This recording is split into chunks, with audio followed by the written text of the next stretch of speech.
Let's discuss this further. Joining us now live from the United States is Dr. Mark Tomass, an adjunct professor at the Harvard University Extension School. Dr. Tomass, it's great to have you back on ANews. Well, only a few weeks left until America decides its next president. Right now, like I mentioned, some key developments have taken place. President Donald Trump has recovered from COVID-19. He's back on the campaign trail. Although he is receiving criticism for not wearing a protective mask while meeting with his supporters. So please tell me, what are your thoughts after witnessing what happened over the last few weeks in the U.S.? The developments in the U.S. are worrying a lot of people, most particularly President Trump's announcement or his response to whether he would allow a peaceful transition of power in case he was not elected.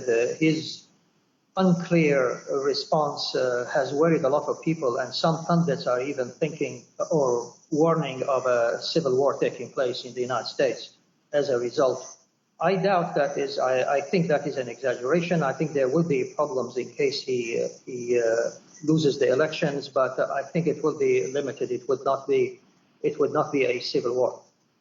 Many people actually have made a comparison between the United States and Lebanon. And for example, the famous journalist Thomas Friedman, who made his career in Lebanon covering the Lebanese civil war, he thought that it will be something similar to that. So I don't think it's going to be that bad, but it is going to be a problem. I think my thoughts are regarding this election. I'm very ambivalent about the two candidates. You have on one hand President Trump, who is projecting himself as a alpha white male who can champion the cause of the North European American population, or the American population of North European origin, who have been complaining about their loss of power or their loss of dominance. So he has been championing their cause, and personally, he himself doesn't have much in common with the people to whom he is campaigning. He personally wants to be re-elected, but he is campaigning to people who are willing to tell him yes, whatever he says, believe whatever he says. So on one hand, you have this populist approach of Donald Trump, but without having any concrete plans as to what he wants to do in the United States in terms of moving the United States to a better plateau, other than a policy of protectionism regarding international trade, specifically with China. On the other hand, you have, regarding domestic policy, you have Joe Biden, who is simply without any vision. Given his history, he doesn't have any vision. He never had any vision. He usually does what is a consensus within his party or within the pressure points that are backing him up. So if you look at the debates and if you look at the type of opinions being exchanged between pundits regarding the election, is really about the Affordable Care Act, about healthcare. It's about abortion rights, and it's about the racial tensions that exist in the United States, specifically vis-a-vis the police force. So there is nothing, let's say, no clear economic plan that any of these candidates is trying to advance. It's more like dealing with the current tensions, giving their take on current tensions as to where they would be standing regarding healthcare, regarding police, regarding other minor matters that have no implications to the outside world. So, Professor, the key question right now is, what are the chances for Joe Biden to defeat President Donald Trump? Yeah, well, I think there are, I think it's still 50-50. I wouldn't pay much attention to the polls because I simply don't know how they are getting these results from these polls, so I would not be able to make a judgment. Joe Biden seems to be leading in most of the polls right now. Who knows? I mean, maybe, the way they are asking questions. You see, I have to look at the poll itself, the way they are asking the questions, and the way they are getting the answer for me to say whether it is a legitimate poll or not. I mean, you can lie with statistics. So And because we have seen this, as you said 4 years ago, I wouldn't really pay much attention to it. Although I must say that there is a real chance that Joe Biden will win the election. Professor, now, to that point, this is my question. What could be the game changer here? What is it that Joe Biden could do in order to change the game? What is it that might be a game changer? Is it going to be the swing states again or the Electoral College? What is your navigation for this? I think it's he is tapping in the population who hate Donald Trump. They hate him because of many reasons. We know the character of Donald Trump, and they are focusing on his let's say negative traits, that he is narcissistic, he doesn't care about people, he only cares about himself, he is willing to say anything, he lies. So they are focusing on the negative aspect of his character, and that's the type of advertisements they are running. So they want to they want to get more or induce the people who hate Donald Trump to go to the vote, to go and vote. They are not really. I mean, there is no magic bullet that will tilt this towards Joe Biden. I think his campaign staff tried everything, and I think you see everything on the table. I don't see any surprises regarding this. It's the Donald Trump, or the campaign is advertising that the Donald Trump who is unreliable, he is disgraceful, and blah blah, versus Joe Biden, who is more honest, he is more. So it's more really the character type, and that's, when you are dealing with an election like what we have in the United States, it's really about perception rather than about reality. Now, Professor, moving forward, whoever sits in the White House has influence all over the world.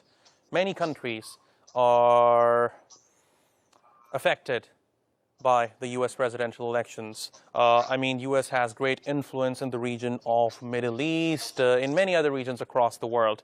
So how do you think the international community is perceiving this particular election? To me, it sounds one of the most bizarre U.S. elections in the history of the world. Two candidates who are totally on the opposite sides of the spectrum. Please tell me, what is your navigation for this? Yes, thank you. This is a very good question, Jafar. But just before I move to it, one thing I would like to add regarding the domestic situation. You see, what you have, it is very unusual in U.S. politics, is to have oligarchs backing the Democratic candidate. It used to be the other way around, where you have these super rich billionaires, multi-billionaires, who are usually backing the Republican Party. Now what you have is the super billionaires backing at least most of the super billionaires backing Joe Biden, especially these the new billionaires, like Jeff Bezos, Mark Zuckerberg, Bill Gates, all of the George Soros, all of that new money, or let's say emerging money, is backing Joe Biden. A party that is democratically, historically, is supposed to be more towards the working person. And while the other way around is towards Donald Trump, it's the little guy that is voting for Donald Trump. So, or at least that is perceived that Donald Trump is representing him. So this is a very unusual situation. And in both these, with both these camps that are supporting the two candidates, they don't care about what happens internationally. So we are going to look at it as a concern from the outside world, rather than as a concern of the power structure that is leading this fight towards the White House. So coming back to your question, I see Joe Biden, ironically, is somebody who is getting back to the Bush administration's policies. The Bush administration policies supported by the American Enterprise Institute. The policy of interventionism and the policy of remaking the world, taking advantage of the fact that the U.S. is still a dominant power in the world, and remaking the world before the U.S. loses that. Professor, do you think advantage. that policy can sustain, especially after what we have seen in Syria, in Iraq, most recently Libya. I mean, do you think such a policy is going to be sustainable for Vice President Joe Biden, assuming he becomes the President of the United States? It's going to be a conflict. No, I mean, I don't think that it would be an easy ride for him. But don't you think countries are becoming more and more independent these days? Definitely, definitely. There's going to be resistance. There's going to be resistance from various parties. But the point is, when you have the United States decide on a certain policy that goes against the interest of those independent powers that are rising in the Middle East, then you're going to have a conflict. It's not going to be an easy thing to do. So that is my worry. On one hand, Donald Trump is trying to mediate, speak to leaders in order to mitigate conflicts and in order to, let's say, in order to avoid a military confrontation, while the policies of Biden, or at least what he is announcing he's going to do, has a dead end. The dead end in the sense it is going to end up in conflict. So yes, the independent powers in the Middle East are going to object and they are going to resist, and that's when you have conflict. When you have people don't want the U.S. to carry on with these expansionist or interventionist policies, and right. This is what brings me to to talk more specifically, instead of talking in the abstract, to talk more specifically about what's happening in the Middle East. At this time, what you have is President Trump's policy in the Middle East has an inherent conflict in it. You have, on one hand, he wants to get out of the Middle East. On the other hand, he has a very strong anti-Iran policy. So these two policies are contradicting. You cannot get out of the Middle East at the same time be anti-Iran. And you have to, again, here ask the question, why anti-Iran? As we have said many times in the past, the conflict, the Palestinian conflict now is seen as an Iranian-Israeli conflict because of Iran's support for Hamas, because of Iran's support for Syria as a power that, not a power, as a regional country that rejects normalization with Israel, support to Lebanon and support to Hezbollah, which also is not willing to recognize Israel under any circumstances. So right. How can you fight against Iran at the same time get out of Syria and Iraq? You can't. So that's the inherent problem. Now, Joe Biden has a different plan. He has a more aggressive plan, a clear plan of first dividing Iraq into three parts, which is something he publicly announced during the Bush administration's, briefly after the Bush administration's invasion of Iraq. He said he wants to see three states, and that was called the Biden plan. And again, Biden plan, he has, as I said many times, he has no vision. Somebody told him, he sees how the political influence, the influence of the major political forces right. or major lobbies in the United States, they are leading him to take that position. Now, we know that cannot happen in Iraq without happening in Syria and without happening in Turkey. So there is a John Bolton for Joe Biden as well. Yes. Yes, I think Joe Biden is going to be as aggressive as John Bolton was. So the question here is, if you look at the political situation now in Syria, there are two conflicts here. One is what is going to happen to the Eastern Euphrates, what is going to happen to the north of Syria, and what's going to happen with the border with Israel.